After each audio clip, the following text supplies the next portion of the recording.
여러분, 대한민국에는요, 나라 살림을 제어할 수 있는 장치가 아무것도 없어요. 그동안은 재정 준칙이라고 해서 GDP 대비 한 40%, 그 다음에 재정 적자는 마이너스 3% 안에서 관리를 해왔습니다. 그게 박근혜 정부 때부터, 아니 거의 전부터도요, 마치 불문율처럼 아주 철저하게 지켜왔거든요. 그런데 이 재정 준칙이 그야말로 제가 이 표현을 쓰겠습니다. 그냥 개박살 났습니다. 작년 5월 달에요, 국가재정전략회의를 개최하면서 문재인 대통령이 왜 40%인가요? 이 한마디 때문에 지금은 뭐 말이 필요 없이 지금 엄청나게 늘어났죠. 그러니까 국가 빚이 도대체 이거 감당할 수 있겠느냐, 이런 얘기까지 나올 정도예요. 게다가 대통령 마음대로 이렇게 나라 돈을 막 퍼써도 되느냐, 이런 이야기도 굉장히 많이 나오고 있습니다. 저는요, 오래전부터 재정 준칙 이것을 아예 가능하다면 헌법에다 명시해라. 저는 그렇게 했으면 좋겠어요. 아니면 국가재정법에다가 재정준칙법을, 재정준칙법입니다, 아예 법제화시키는 거예요. 법제화시켜서 지키도록 할 수 있게끔, 이게 여가 되든 야가 되든 진보가 되든 보수가 되든 어느 누가 권력을 잡더라도 나라 국가는 함부로 흔들지 못하도록 그렇게 단단히 묶어야 되는 것 아니냐, 저는 그렇게 생각을 합니다. 이렇게 해야지만이 나라 살림을 지킬 수가 있어요. 지금처럼 마구 펐으면요, 나라 살림 못 지킵니다. 그러면 그리스가 되는 거고 아르헨티나가 되는 거고 베네수엘라가 되는 겁니다. 통제 장치가 없잖아요. 누가 통제합니까? 이게 좌파가 됐건 우파가 됐건 분명한 것은요, 나라 국가는 반드시 지켜야 된다는 거예요. 지금처럼 이렇게 마구 퍼쓰게 되면요, 대한민국은 미래가 없습니다. 우리 미래 세대들에게는요, 빚짊어지고 가니라고, 빚짊어지고 가니라고 정신이 없어요. 정신이. 채무가 늘어나도 이렇게까지 많이 늘어나느냐, 이렇게 말하는 사람들이 지금 천지예요. 천지. 당장 말입니다. 2021년이에요. 2021년. 이게 4차 추경은 반영도 안 한 겁니다. 반영도. 국가 채무, 특히 말입니다, 적자성 국가 채무가 무려 593조 1천억 원이에요. 여기에 금융성 채무까지 합치면 945조 원이나 됩니다. 945조 원. 말도 못하게 늘어나잖아요. 국가 채무라는 것은 여기에 분홍색으로 나왔던 것처럼 적자성 채무가 있고요, 또 이 회색으로 나와 있는 것처럼요, 금융성 채무가 있습니다. 금융성 채무. 금융성 채무는 뭐 그 자체로 갚을 수 있는 거죠.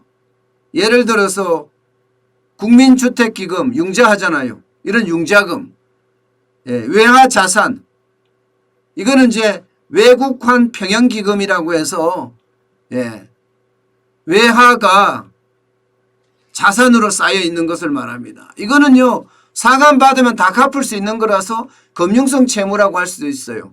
물론 여기서도 펑크가 날 수는 있지만 펑크가 나는 수준이 적다는 거죠. 그러나 적자성 채무는 다릅니다. 이 적자성 채무가 바로 여러분들과 제가 내는 거예요. 세금으로 내는 겁니다. 세금으로. 이게 4차 추경까지 들어가게 되면 아마 엄청 덜 클 거다 이렇게 예상을 하거든요. 올해요. 올해도 이 적자성 채무가 내년에는 593조지만 올해는 511조 2천억 원입니다. 511조 2천억 원이요.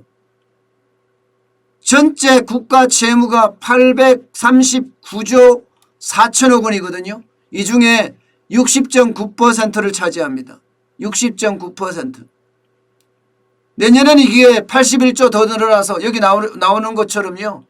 945조까지 늘어나죠. 이건 추경은 7조 중반대라고 했으니까 아마 7조 5천억 원 되겠죠.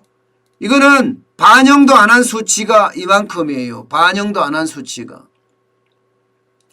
그런데 2021년에서 2022년에 가면요. 적자성 전부 다 691조 6천억 원 64.6%까지 늘어납니다. 그리고 전체 국가 채무는 1000조가 넘습니다. 1070조예요. 1070조. 2023년에 가면 1196조 3천억 원이나 되고요. 2024년에 가면 1327조 원이나 됩니다. 이렇게 되면요, 여러분, 2024년 국민 1인당 갚아야 될 돈이 얼마나 될까요?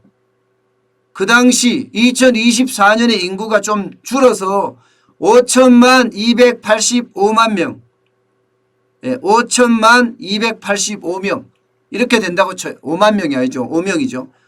된다고 쳤을 때 국민 1인당 갚아야 될 돈이 1,800만 원입니다. 1,800만 원. 엄청나죠? 이자 비용도 엄청납니다. 이자 비용도. 올해만 하더라도 이자 지출 비용 17조 원입니다. 17조 원. 내년에 19조 3천억 원입니다. 2022년에는 21조 1천억 원이고요. 2023년에는 22조 4천억 원이에요. 그리고 2024년에는 무려 23조 3천억 원입니다. 23조 3천억 원. 이자까지도 엄청나죠. 이자 갚느라고 세월 다 간다니까요. 23조 3천억 원이 되면 이게 적은 지출이 아니잖아요. 그런데 이거 어떻게 줄일 수 있을까? 못 줄입니다. 왜 못 줄이냐고요? 이미 있잖아요. 문재인 정부가 지출한 돈은 다 복지예산 전체가 의무 지출입니다. 의무 지출. 의무 지출은요. 법률에 따라서 지출이 의무화가 생기고 단가나 대상이 법률로 결정이 됩니다. 때문에 줄일 수가 없습니다. 이거 줄이려고 그러면요. 국민적 저항까지 올 수가 있습니다. 한번 줬던 것은 못 뺐습니다. 줬다가 뺐으면 어떻게 돼요? 딱이 맞습니다. 딱이 맞아요. 올해 복지 예산이 얼마인지 아세요, 여러분? 119조 7천억 원입니다. 119조 7천억 원. 매년 7.6% 늘어났습니다. 2024년에는요. 160조 6천억까지 늘어납니다. 4년 만에 40조 9천억까지 늘어나요. 40조 9천억까지요.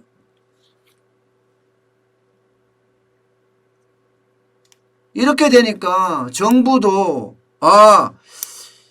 이가 국가 채무에 대한 어떤 심각성 정부도 깨닫고 있습니다. 이번에 추경하는 거 보세요. 7조 중반, 원래 예상은 8조에서 10조 사이다 이렇게 예상을 했었는데 7조 중반까지 떨어졌죠. 게다가 전국민 지급이 아니라 선별 지급을 해요. 이 부분에 대해서는 문재인 대통령도 직감하고 있는 거예요. 전국민 지급했으면 좋겠지만 그 마음도 이해는 되지만 재정상 한계 때문에 선별 지급한다 이렇게까지 이야기했잖아요. 그러니까 정부도 대통령도 이제 지금은 여당도 충분히 심각성을 인지를 하고 있습니다. 그러니까 기획재정부에서는 재정준칙 발표한다고 했어요. 계속 재정준칙이라고 이야기하지 재정준칙법이라고 자꾸 이야기를 안 해요. 이게 원래 8월에 발표하기로 했거든요. 홍남기 경제부총리가 국민한테 거짓말했어요. 국민한테. 재정준칙법만큼 중요한 게 어디 있습니까? 그러니까 이게 경제사령탑이라고 하는 홍남기 경제부총리는 그야말로 정치적인 인물이라니까요. 이거 9월로 연결시켰어요. 9월로. 원래 8월에 발표하기로 했습니다. 또 9월로 연기시켰어요. 이거 뻔합니다. 뻔해요. 다른 나라들처럼 깐깐한 재정 준칙이 나오기 기대하기 힘들어요. 다른 나라들은요 지금 재정 준칙을 법으로 정하고 있습니다. 법으로. 보시는 것처럼요 재정 준칙을 법으로 정해서 아예 못으로 꽝꽝 박아놓은 데가 많아요. 이렇게 되면 보수가 집권하든 진보가 집권하든 돈 쓸 수 있는 여력은 한계가 있습니다. 무조건. 돈 벌어서 쓰면 되죠. 돈 벌어서. 돈 벌어서는 충분히 쓸 수 있습니다. 돈 벌어서는. 그러면 나라 살림이 잘 되게 해서 돈을 많이 벌어서 쓰는 거예요. 얼마든지 쓸 수 있습니다. 그러면. 빚내서 쓰지 말라는 거예요. 빚내서요. 스리랑카 같은 후진국은요 80%예요. 대부분 보면요 후진국은 후진국대로 굉장히 이 재정 준칙의 상한선이 느슨합니다. 중앙아프리카, 코트디부아르, 세네갈 70%입니다. 선진국은 대부분 60% 안에 들어서 있습니다. 프랑스, 핀란드, 독일, 그리스, 이탈리아, 네덜란드, 룩셈부르크까지 말입니다. 말레이시아는 더 적어요. 마티르 국부로 칭송받고 있는 분이죠. 이 마티르 수상이 이제는 전 세계에 의지 안 하겠다. 독립적으로 우리는 국가를 운영할 수 있다. 옛날에도 외환 위기가 왔을 때도 그랬잖아요. 그러니까 55%까지 떨어뜨렸고요. 헝가리 같은 데는 50%예요. 세르비아 같은 경우는 45%고요. 에콰도르나 슬로베니아나 몽골은 40%입니다. 대한민국과 똑같죠. 박근혜 대통령 때 재정 준칙이 40%였습니다. 40%. GDP 대비 40%. 왜 40%였는지 아세요? 박근혜 대통령은요. 유럽의 재정 준칙을 따랐습니다. 유럽연합이 구성이 될 때 재정 준칙을 정했거든요. 워낙 많은 국가들이 참여를 하니까 돈을 마구 찍어서 쓰면 안 되잖아요. 그래서 재정 준칙을 만든 거예요. 60%로 만들었습니다. 60%. 그리고 재정 적자도 무조건 마이너스 3% 이내로 관리를 해라. 이렇게 조약까지 맺었어요. 대한민국은 여기를 따랐습니다. 유럽의 선진국을 따랐어요. 그러면서요. 대한민국은 약점이 두 가지가 있습니다. 약점이. 하나의 약점은 우리가 분단됐다는 현실입니다. 그래서 재정 준칙에 유럽보다가 10% 좀 남겨두자. 미래 세대를 통일 세대를 위해서라도. 그래서 10%를 남겨둔 거고요. 또 하나가 있습니다. 우린 전쟁을 겪으면서 베이비 부모 세대들이 탄생을 했어요. 베이비 부모 세대들이 굉장히 많습니다. 한 해에 인구가 120만 명까지 됩니다. 지금 30만이 안 된다고 하죠. 한 해 인구가. 4배나 많았어요. 그래서 고령화 문제 때문에 10% 남겨주다. 그래서 40%를 정했던 겁니다. 그런데 문재인 정부가 이거 완전히 박살냈잖아요. 박살. 지금은 이렇게 가면요. 얼마나 더 늘어날는지 올해 같은 경우는 예측하건대 45%가 간다고 이야기를 하고 있습니다. 4차 추경까지 하게 되면요.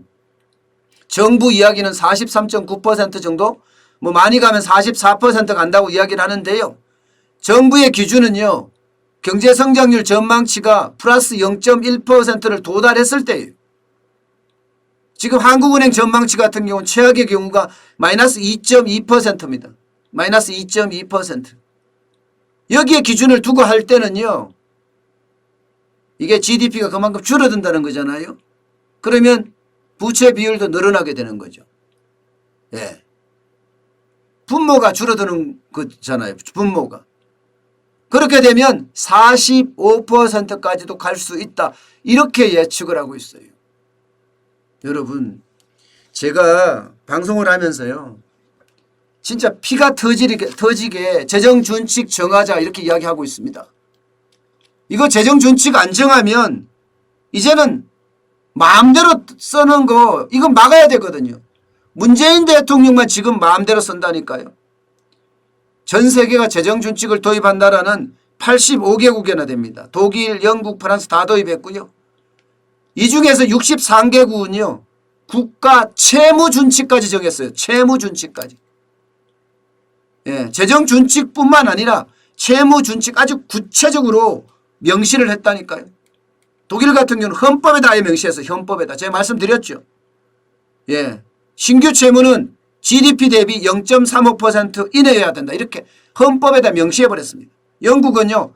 법률상 공공부문 채권 비율을 전년보다 무조건 감축해야 된다. 이렇게 했습니다. 스웨덴도 재정준칙 수지가 있어요. 무조건 GDP 대비 우리는 마이너스 3% 용인이죠. 여기는 플러스 1%, 플러스 1%. 네덜란드도 마찬가지입니다. 세수 목표가 초과하면 초과분의 50%를 나라 빚을 갚는 데 쓰자.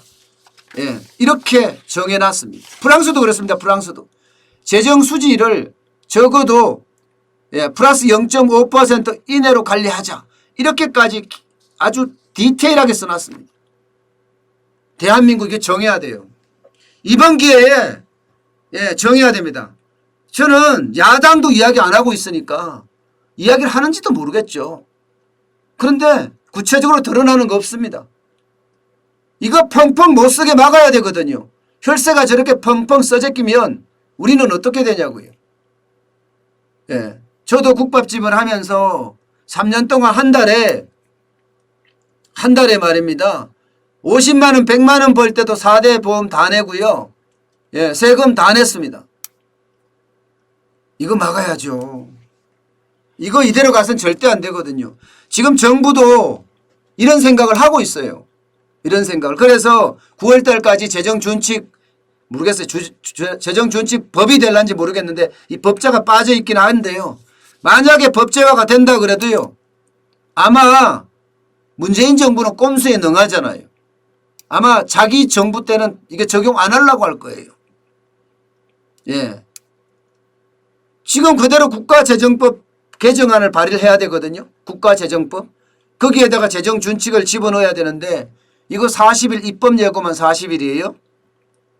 예, 규제개혁도 봐야 되죠. 법제처 체제심사 돼야죠. 국무회의 의결돼야죠.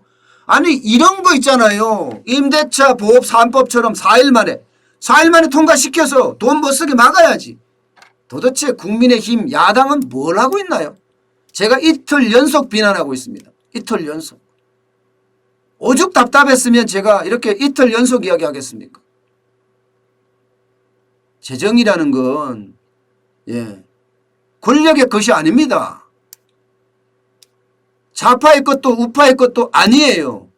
재정은 나라 살리면 100% 국민 겁니다. 100%. 지금 예, 기획재정부 홍남기 경제부총리 진짜 마지막으로 좋은 일 하나 하고 가야 돼요. 국가재정법 아주 단단하게 정하고요. 단단하게 예외 조항 아주 최소로 줘야 됩니다. 물론 위기는 계속 올 수 있기 때문에 그대로 할 수는 없잖아요. 그러면 국회 특별의결을 거친다든가 국회에 특별의결을 거친다든가 이렇게 아주 단단하게 놔야죠.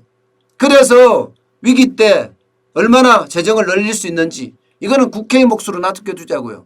사실 국회를 믿을 수가 솔직히 없지만 예, 국민의 예, 대의기관이라고 하지만 대의기관 역할을 못하잖아요. 예, 그네들끼리의 정치만 하고 있잖아요. 민주당은 자기네 찍은 사람들 중심으로 하고 있고 국민은 여당을 찍든 야당을 찍든 국민이거든요. 근데 국민의 의사가 반영이 안 된다는 게 참 안타깝습니다. 어쨌든 뭐 그래도 그나마 견제할 수 있는 장치니까 제발이라는 표현까지 제가 쓰겠습니다. 제발 국가재정법 개정을 해서 재정준칙이 똑바로 돼야 됩니다. 똑바로. 예. 우리가 목표점으로 삼는 게 저는 야 우리나라가 이런 국가가 됐으면 좋겠다 하는 게요. 독일의 모델 저는 참 좋게 생각을 하거든요. 물론 독일이 가지고 있는 사회주의적 그런 시도, 그런 건 저는 그렇게 좋아하지 않습니다. 기본적으로는 시장 경제예요. 그리고 자유민주주의가 기본이 돼야 됩니다. 그 안에 독일의 어떤 산업 경쟁력, 저는 기업 중심의 어떤 경쟁력을 말하는 건데요. 경제 중심만 말하는 건데요. 저는 정치는 잘 모릅니다. 정치까지 이야기할 생각도 없고요. 독일의 모델, 독일의 어떤 기업이 어떻게 해서 경쟁력을 쌓았는지, 우리는 그게 지금 되게 중요하거든요. 영국이나 프랑스, 거기도 마찬가지 끼어있는 독일. 독일이 지금 국가 경쟁력, 기업 경쟁력은 최고 아니에요? 우리가 어때요? 일본 있죠. 중국 있죠. 우리 너클해커라고 하잖아요. 이때 제대로 된 재정 준칙을 만들어서 우리 국가의 어떤 100년 대계를 만들어내자고요. 이게 필요합니다, 여러분. 재정 준칙만큼 필요한 게 없다고 생각을 해요. 지금 독일요, 실제로 보면 2010년에 기초 재정 수지 비율이 마이너스 2.3%였어요. 그때 적자 이후로 지금은 계속 흑자를 유지하고 있습니다. 국가 채무 비율도요, 2012년에 90.4%였어요. 90.4%. 무려 여러분 7년간 21.1포인트나 줄였습니다. 그래서 지금은 69.3%예요. 작년 기준으로 말입니다. 69.3%. 저는 독일은 그래도 유로라는 기축통화를 쓰는 나라예요. 또 독일의 돈이 마르크였죠. 그만큼 돈 자체가 힘이 있다는 뜻입니다. 대한민국은 힘이 없어요. 대한민국은 독일을 따라갈 수는 없는 거예요. 바로. 그러면 독일이 지금 60%를 추구하고 있죠. GDP 대비. 대한민국은 그보다 더 낮게. 왜? 우리는 기축통화가 아니라 원화에, 원화는 독일의 유로화보다 가치가 낮습니다. 그렇기 때문에 거기보다 더 낮게. 가능하다면 어떻게 나올지 모르지만